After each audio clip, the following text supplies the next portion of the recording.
নেপাল বর্তমানে কয়েক দশকের মধ্যে সবচেয়ে বড় অস্থিরতা ও সংকটের মধ্য দিয়ে যাচ্ছে।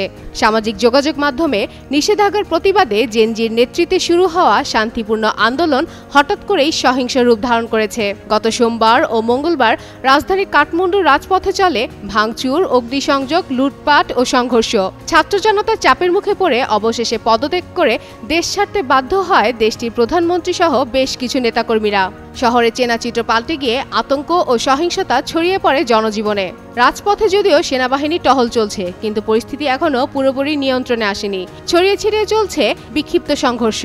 সংবাদ মাধ্যম বিবিসি দেওয়া এক প্রতিবেদনে দেখা যায়, জেনজি আন্দোলনের নেতারা দাবি করছেন এই ধ্বংসাত্মক কর্মকাণ্ড তাদের নয়, বরং সুযোগ সন্ধানী কিছু গোষ্ঠী আন্দোলনকে হাইজ্যাক করে সহিংসতায় রূপ দিয়েছে।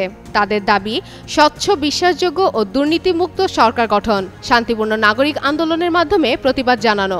কিন্তু বাইরে থেকে আসা কিছু অরাজ গোষ্ঠী এই আন্দোলনে ঢুকে সহিংসতা চালাচ্ছে।